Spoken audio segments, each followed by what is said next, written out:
even on Chavches Nisnev, was kann ich noch tun in them, whatever I could still do, I will do. It wasn't just, I'm going to give you a shlich mitzvah, it's stuck. All the stiches that come after are an extension of that line. Whatever I can do to help you do your job and bring Moshiach, I will do. So this is like the most potent medicine.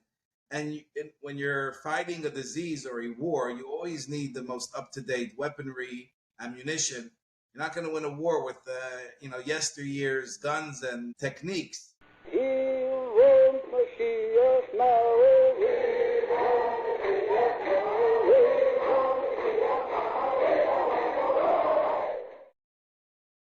Welcome, everybody. I'm very excited today. We have a very special guest, Rabbi Gershon Avtzon, who's a Rosh Yeshiva in Cincinnati. He has a beautiful yeshiva. And let's jump right in. Rabbi Avtzon, can you tell us a little bit about yourself, your journey? Depends which part of my journey you would like to know. I'm still on a journey. Life is always a journey. But if you're talking more about getting involved in learning about Moshiach and teaching about Moshiach, so let me share with you my journey, so to speak. You asked in those terms. I was born and raised in Crown Heights. So living with Moshiach wasn't from any specific sefer. You just saw the Rebbe every single day and the Chassidim, spending 2 years in Gimel and Dalet every Mincha, Ma'ariv, the beepers, Moshiach Now, and the Rebbe is coming out now, and Mincha Now. You didn't have to open up a sefer or even hear Chazorah from a Fabrengen. Just being by the Fabrengens and just hearing Void Voikir and everything Moshiach Now and everyone screaming Amen. And you didn't have to learn about Moshiach to live with Moshiach. Not exactly we knew what Moshiach was as little children. I was born in Tavshin Mem Aleph, so that means in Tavshin Nun Aleph I was 10 years old. But nevertheless, the entire atmosphere, Crown Heights, was Moshiach. That was it. You didn't have to learn it. You lived it on a very, very real level. Not real in understanding, but real in just, that was it. That's the only thing we heard, we knew, and what we lived for. I would say there are two very interesting things that happened to me. Again, I turned 13 in Tavshin Nun Dalet, which means I entered Mesivtah, which that's when your brain starts opening, developing, start thinking of your own a little bit. In Tavshin Nun Hey, Elul Nun Dalet was my first entering into Mesivtah. And at that point, obviously, there started becoming more, Mashiach lost, I shouldn't use the word lost, but became a little bit more political. People were trying to understand, how do we adjust to it now? Do we adjust? Is there a change of message? Is there, people started sharing opinions, and very, very strongly, very passionately. It was very, very, very real and deep. And, I was 14, 15, again, a Crown Heights boy. And I'll never forget the summer of Tavshin Nun Vav. I learned in Tannersville, New York, Rabbi Akiva Wagner, who later became Rosh Yeshiva and Mashpia, but that was my first introduction to him. So we learned, he had a summer program in upstate New York, Tannersville, for Mesivtah Bachram. This was before he actually opened the yeshiva in Toronto. It was the summer before the yeshiva opened. The yeshiva opened Elul Tavshin Nun Vav. So I was there, and part of the curriculum was the learning of Beis Rabbeinu Shebebavel. Now, it's hard for people to understand that, because today we learn Kundas Beis Rabbeinu Shebebavel since you're like 4 months. It's like every kid knows it, and it's like, oh, Kundas Beis. I want to tell you the truth. I was 15 years old, and that was the first time we opened it. You have to understand. I remember my uncle. I have an uncle, Shalom Ber Avtzon. He's very idealistic, Chassidish young man. He was Lamed in 7th grade for many years, Ocean Parkway. He had a campaign, I remember then, that the Kuntreisen that the Rebbe would give out, he would make the kids bring to school the next day, that at least they should learn it once inside. So the Rebbe didn't give you a Kuntreis to put on your shelf. Yeah, but Kuntreisen came out, Sichis came out, but that doesn't mean kids, then we learned it. I remember we had a shir on it, if I'm not mistaken, Rabbi Ben Sion Pape, now a shliach in Arkansas, I think he was my Magid Shir then for the Yeshivas Kayitz, for the Sichis, if I'm not mistaken. there were two sichas that we learned that summer. The first time I was opened, we learned the sikh of Beis Shammai and Beis Hillel, Koyach and Poel, which was like mind-blowing for, just seeing the Rebbe's vision and the Rebbe's, look on the whole Shas, like in one sikha, like, was just amazing. And then we learned Beis Rabbeinu Shebebavel, and I couldn't believe the oisius that I was reading, because I had been hearing for the last year and a half, this, did the Rebbe say this, did the Rebbe say that, what does the Rebbe really want? That was the talk in Crown Heights and everywhere. And all of a sudden, like, jumped out at me from the page, these oisius that I never even imagined anyone saying, based on Mikdash coming from Shemayim to 770, based Moshiach. Like, I couldn't believe it that this was actually, like, written and muga by the Rebbe. Was like, that was the first time when I realized that if I really want to know what the Rebbe wants, I really have to see it in the source. That was like my first, like, introduction to that, that type of learning. But it stayed with that until, really, and it's probably a little embarrassing, when I was like Shir Beis Zal, the Yeshivas Kayetz that year from Toronto was in a small village outside of Toronto called Hamilton, Ontario. And I was a madrich and I taught a little bit for the Mesivtah Bachrim, and I had time on my hands. And that's when I started learning consistently the sichos of the summer of Tavshin and Aleph, going through it, the whole sicha.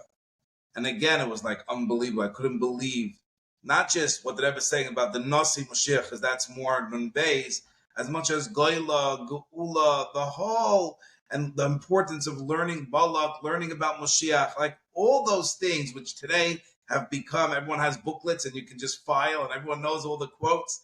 Then it was much less defined and much less, Mesudar. But learning those sichos, spending the whole summer learning the sichos of the summer through Shaiftim, of course, it was just a very, very, and again, then I was older, I was already now 18. So when you're 18, you can understand a little bit more, spent a lot more time working on it, learning it. That really, really cemented that this is who I am, this is where I want to go with it. Like that summer and learning the sichos really, really like, okay. Yeah, the Basura Segulo you have today, you have, so to speak, the exciting parts, the Basuras, and you go through, there's a share in 770 every morning, they finish it every 2 weeks. It's like you get it knocked into your head. Obviously, you have to learn the whole Sikha, but I've always found the context of the full Sikha, always everyone says, look at the context. It makes it so much more stark, and you get the... There's no question, because it's when you learn the B'sura Geula, which is amazing, and I carry it with me in my talis bag wherever I go, I say, Al Derech, that the Barditchever said about the Tanya, that the Alter Rebbe took an entire big Eibishter and put it into such a small sefer. We took the whole Moshiach and really put it into a small little sefer, the B'sura Geula. And what's important, is for me, also, you meet a lot of people if I'm traveling on the plane, and they start bringing questions, Moshiach, Rebbe. I say, listen, I'm a Lubavitcher Chassid. I will let you see what the Lubavitcher Rebbe said. You may not agree, but you have to understand that as a Chassid, this is what I have to believe. In other words, put it all on the Rebbe, and that really is amazing, because there's this misconception that the Chassidim made it all up, all these things, and when they see it on the Rebbe Siches. But yes, when you learn the B'sura Geula, you somehow could get mistaken that it's just about some war in Iraq. Like it just, you get lost in the Reichkeit sometimes, and especially when it's just okay, Ois Aleph, Ois Beis, Ois Gimel, just doing the mantra. But when you learn the entire Sikha, you really get the full perspective. It's a full binyan. It's a whole. Yeah. And you see how the Rebbe is building week after week. It's not stam, It's literally the Rebbe is building, and you see the Rebbe's tone. Like you see how it's really the Fabrengens, they start, earlier about, if you look in the earlier years, especially, the Rebbe speaks in Yonim, Rashi, Rambam, Yitzchak. There's also in Yonim of Moshiach. But then, like, you start learning these Fabrengens, okay, we're talking about Moshiach. Now, how does that fit with the Parsha? How does that fit with everything else? But, like, we're starting, the topic of this Fabrengen is Moshiach. Now we'll get to everything else. You could almost say the whole Alf on the base is one big Kamshech, with Dibra Maskal is about the Parsha. Yeah. Mashiach Kamshech. There's no question, no question. And I see it clear, and I try to keep on learning it over and over, because we know the Rebbe wrote to someone, and it's printed in Igris Kodesh Chelik Dalet on Chav Dalet, I think, where the person after Yud Shvat felt lonely, depressed, abandoned a little bit. And the Rebbe said that the Frierdiker Rebbe is a real Roy Yisrael. He's a real shepherd. He's a real Nasi. He would never leave us forsaken. And that's why, if you look in the Sichos, the Rebbe says of the last 2 years, you'll see how the Frierdiker Rebbe was preparing his Hasidim for what's coming next. The Rebbe uses an expression, if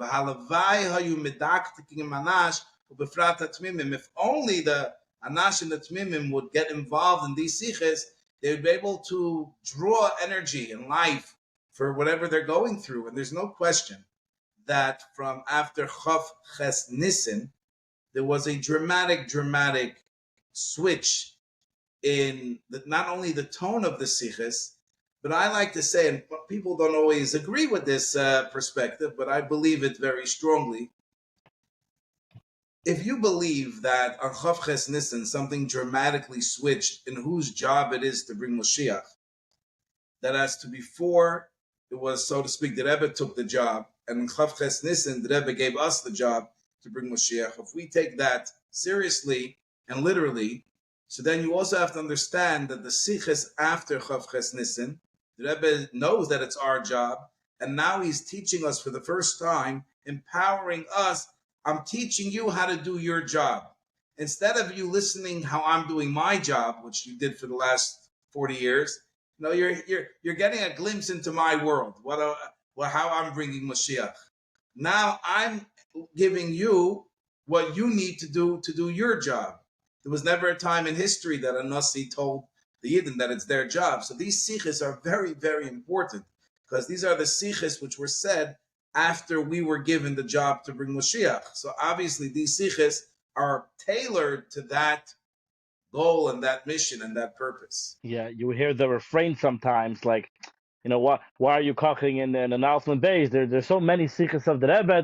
There's the whole Akut Sichos for was bist du verkocht Dafke, and the Sicha, which obviously is a silly time that if unless you've opened it up, you'll see that you'll see why. But this is really the point I think you're saying, because this is the guidebook. This is the instructions. This is how we know what to do, how to make it happen. That's why these are so relevant, right? Especially for us now. Even on Chav Ches Nissen, was kann ich noch tun, whatever I could still do, I will do. It wasn't just I'm going to give you a shlich mitzvah, it's stuck.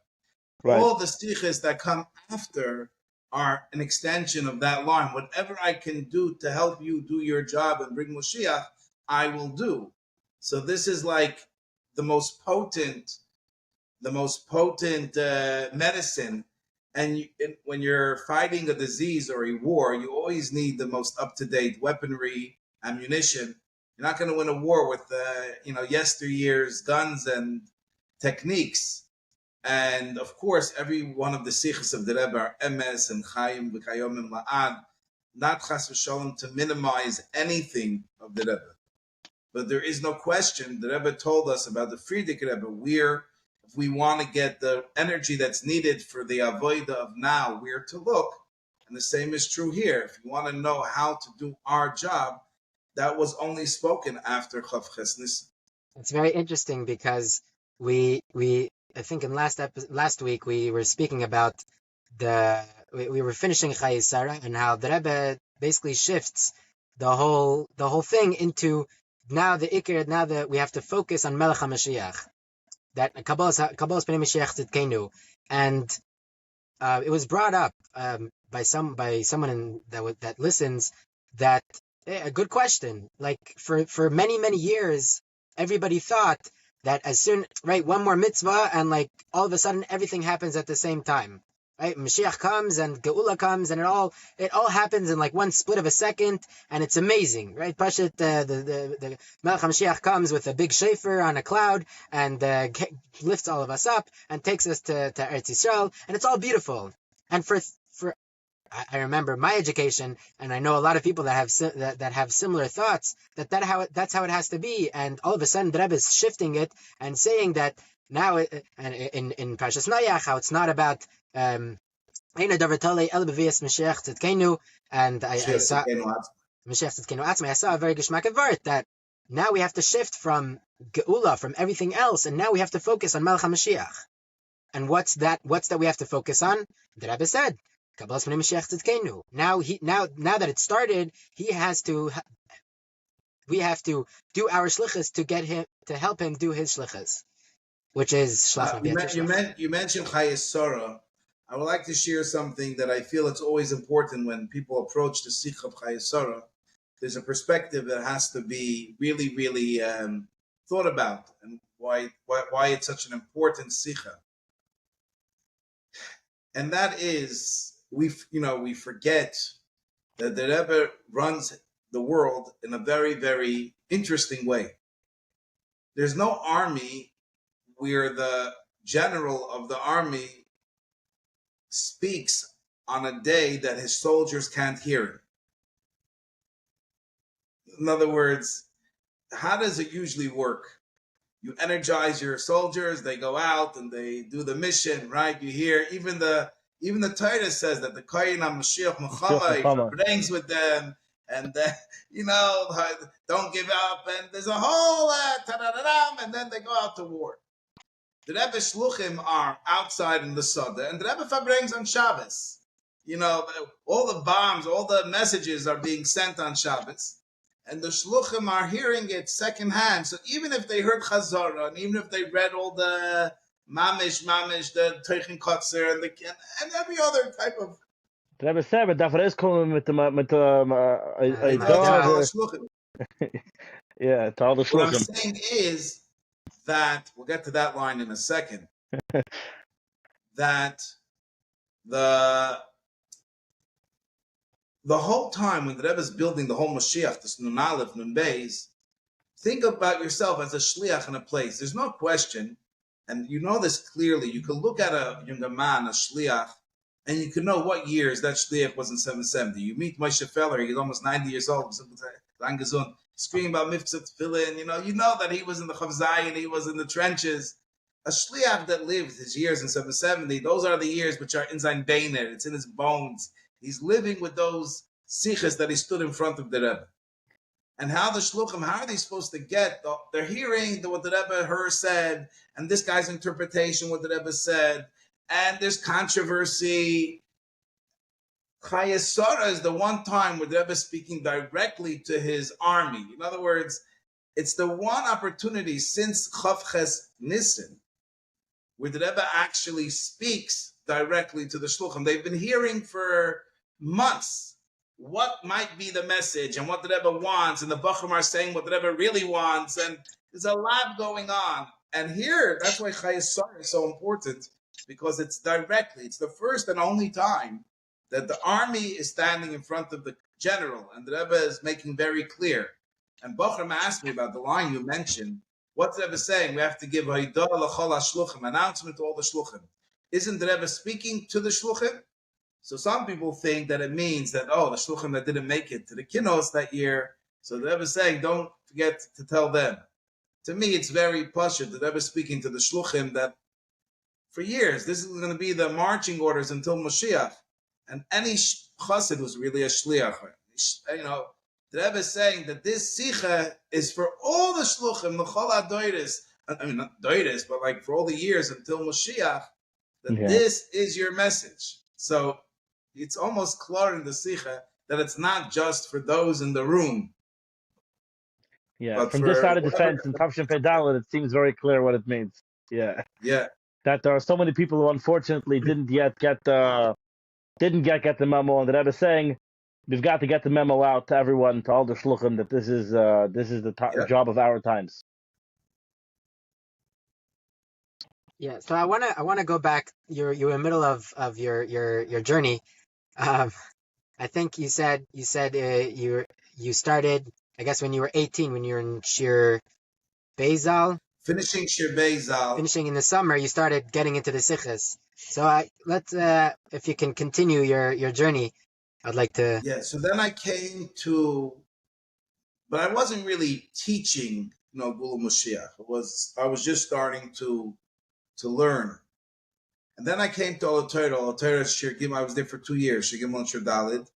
And by then it was already, we were on Troy Avenue. When I was in Shir Dalid, I think in other time we moved to Eastern Parkway that year. But, they always had Bachrim getting together, learning Gula Moshiach. By then I already had understood the importance of learning Ba'asara and learning it well. And so I started participating in the Shir, which was mainly, again, at that point, it wasn't such an in-depth Shir, was whether Migoyla the Geula or the Svarim of Heichel Menachem of Moshiach, going through it. I participated, and I'm not sure at what point, but I think it's possible when Shir Dalid, or middle of Shir Gimel, I don't remember, when instead of just going around the table, so somehow I got designated with giving the shir. And I started giving the shir. It wasn't a big crowd. And also I started giving a shir in the Mesivtah upstairs. I started giving a shir in the Hatkufa Bagula of Rabbi Meislish from the Shliach of Mexico came out, which I thought was a very good and very thorough sefer. I gave a shir in the Mesivtah upstairs. That started the giving the shiurim. And then in Shir Dalid, they landed on me to be in charge of getting the weekly speaker. I hope I don't know if it still goes on in Shir Dalid. They bring a guest. So Last I recall, it still goes a few years back. It's still going on. So that was landed on me. It was like a whole week's worry was like getting a speaker for the shir. But what really took it to the next level was when I went to Shlichus. I was 2 years in Toronto. That's when I decided that something dramatically has to change. And what do I mean? That until then, it was like a rambling, babbling shir, and you convince people to come with some cookies and orange juice and whatever. And I decided I was going to change, and it was a big fight because people said, you're never going to be successful. And I said that we're going to take out all the farbaisen, but we're going to invest in the shir. The shir is going to be with mekoyres. The shir is going to be done really, really well. That 15-minute shir, the bachim are going to feel they walked away with something, like for real. They're going to walk away with something. And when we abolished the farbaisen, there was an uproar. And I said, okay, we'll see. Yeah, so the first few days, it was very small. And I would say by the time we finished, we were like 40 bachim a night coming to learn Gul Mashiach because they knew that it was going to be a shir that was prepared, shir that had mekoides, a shir I put a lot of time and effort in those shiurim. And that's when I realized what I believe strongly is that people want to know and people want quality, and people are much deeper and much higher quality people than just cookie eating and orange juice drinking people. If you share with them something with a depth, a prepared way, people will listen and people want to know. So what would you say is for people listening or Bracham listening, trying to understand what really shifted in the Avodah, the regular shluch that's going on before, and then comes the Nals and the Bays, comes Chayesara, comes all this stuff, and like you said, people at the time didn't really know how to absorb it. It was all coming too fast. If you were there in Crown Heights, you got the Adum, but if you didn't, you kind of missed it, or you didn't necessarily get the full brunt, and then it was all over too quickly. So how do you explain it? What is our Avodah now? What's really changed? What is that supposed to look like? So there's a lot to go through in 3-4 minutes, but let me just share with you a few points. And that is we have to define the difference between Mivtza Moshiach and any other Mivtza. All the other Mivtzoyim of the Rebbe are very action-based. What's Mivtza Tefillin? Put on to somebody. The person knows what he's doing. He's doing it for your birthday. He's doing it somehow every Friday is your birthday. Doesn't matter, That's whatever it takes. A mezuzah on the door is a mezuzah on the door. Whether the person believes it's a shmita or he thinks it's spiritual thing. It doesn't matter. It's all about the Maisa. What's the Maisa of Mesivtah Moshiach? What do you want him to do? It's not Mesivtah Moshiach is something that's supposed to change your entire attitude, your entire vision, your entire machshava, dibur, and maisa. For example, when it's Shabbos coming, your clothes change, your whole attitude changes. You get into a mode of Shabbos. When a very, very chashva person is coming, clean up. You're living on a higher standard. You're living on a standard which what until now was considered permissible and okay in this current place that you're heading to, that you're about to enter, you have to adjust and uplift. That only comes from a realization. That all starts in the head. And that's why the real Kabbalah Pnei Mashiach, the Rebbe says, is expressed not only, obviously, there's the idea of signatures and people saying Arein Mekabel and all these wonderful things and Yechi, but the real chinuch is the person that's learning about Moshiach, because you have to get that person to be ready to change their lifestyle. I always tell my Talmidim, I can get hundreds of people for a promotional video to put up signs that they love the yeshiva in Cincinnati. They'll wear a hat that says they love Cincinnati. They'll put on their cars. If I pay them, they could put up banners. You could put up all over New York, we love Cincinnati. But so you'll tell all those people, are you ready to move to Cincinnati? Oh, no. What's in it for me? Oh, tell me more about it. They can scream it. They can dance it. They can proclaim it. But they're not ready to move there unless they're convinced that there's something worth giving up what they have, the lifestyle that they have, in order to get to the dream that you're promising them. They have to really, really believe. If they don't know what it is, they're not, all the screaming and all the banners is not getting them there. The Rebbe doesn't just want us to scream Moshiach. The Rebbe wants us to live, travel. We have to get on the journey to actually change our machshava, dibur, mindset and get into that Shabbos-dik mindset and acting in a Mashiach-dik way. And that's an all-encompassing avodah. That starts from the cup, from our head. The more we learn about Mashiach, the more we start seeing Mashiach in everything. The more our life becomes a Mashiach-dik life. Our machshava, our dibur, our maisa, we think, speak, and act differently because we understand that we are standing on the threshold of the Geula, and therefore, Semanzich is demanding from us a higher standard avodah. And that's why, and that's really the difference before Chayei Sarah and after Chayei Sarah. For the Rebbe says, for example, what's the difference between the way he speaks about a Mosei Kosi Malech Shifutza Manesecha Chutza, the way the previous Rebbeim spoke about. He said, if you ask the Rebbe said, if you ask the Rebbe Rashab, the Rebbe Rashab said this, you have to learn Chassidus. Why you have to learn Chassidus? There's Das Alekei Avicha, there's Bir Hamidois, a million things. One of the advantages of learning Chassidus is that Ozimar the Malka Mashiach brings Mashiach. Then there is the Rebbe says, I start off with, I have to bring Mashiach. The way to bring Mashiach, I look, what brings Mashiach is Limud Chassidus. In other words, where you start, the whole focus is different. For years, we did Shlichus. The goal of our Shlichus, Mekarav Yidin and wonderful things, is also to bring Mashiach.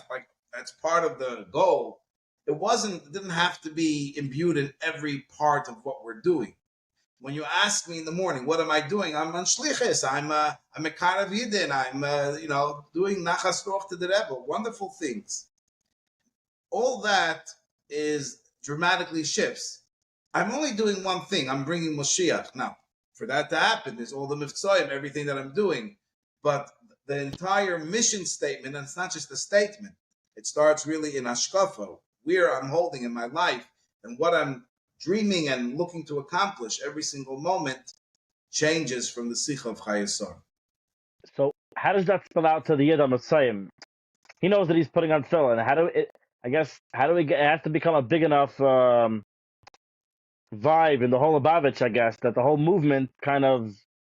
So that's our job, to be living examples of happy, successful people and getting the message out. and the education, getting more and more. The more people that learn about these inyanim, the more we will see this happen. And one is Moshiach could come now. We shouldn't say, "Oh, until that'll happen." We're not giving the Eibushter any excuses. We're not giving any exact excuses or answers. But on our part, the more we're involved with learning, teaching about Moshiach, it's catchy, and the more and more we can get it going. Thank you, Rabbi Avtzon. Thank you, everyone, for listening. And for bringing and for the conversation. And let's keep it real. Amen. We want Moshiach now. ועד כדי כך המדב גולהום עד העם זול מחי זין ישי המלך.